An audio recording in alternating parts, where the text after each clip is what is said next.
খাবে বলো? তুমি চাউ চাউ খাবে এখন? ঝাল ঝাল করে দেবো কি? ঝাল ছাড়া সবজি দিয়ে বানিয়ে দেবো? আচ্ছা ঠিক আছে, তুমি ওয়েট করো, আমি তাহলে বানিয়ে নিই। না, ফাস্টফুড খেতে কার না ভালো লাগে, সেটা বাইরের হোক আর ঘরের তৈরি। তো ঘরে তো সবসময় বানানো হয় না, কিন্তু ঘরেরটা তো সবসময় হেলদি হয়, তাই তো? তাই আজ আমি বানিয়ে নিলাম একটু চাউমিন। তো সব সবজি আমি কেটে নিয়েছি। আজ আমি চাউ চাউ দিয়ে বানাবো। তো চাউ চাউগুলো পুরো গোটা গোটা আছে, তাই আমি এটা একটু ভেঙে নেব হালকা করে। তো এরপর আমি গরম জল বসিয়ে দিয়েছি, আর গরম জলের মধ্যে হালকা একটু তেল দিয়ে দিয়েছি যেন চাউমিনটা লেগে না যায়। তারপর সেখানে আমি চাউমিনটা ঢেলে দিলাম, আর এদিকে দুটো ডিম আমি এখন ভুজিয়া করে নেব আগে, তারপর সবজিগুলো ভাজবো। আমার হয়ে গেছে, ভেজে নেবো করে সব সবজিগুলো ভেজে নামিয়ে রেখেছি।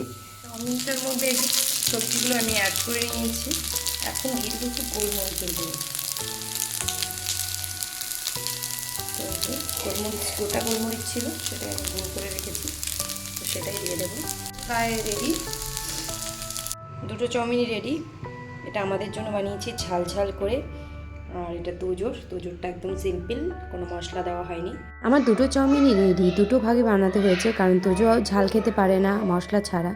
তো চলো এখন আমি নিয়ে যাব তোজোর কাছে। তোজো কি বলে? এখন তোজো চাউমিন খেতে বসে গেছে। তুমি হ্যাপি তোজো? খুব হ্যাপি। এই যে মাও খাচ্ছে, আর আমি নিয়েছি বাটিতে। দিদা নাতি দুজনে মিলে। ঘোরা না, ঘোরা না।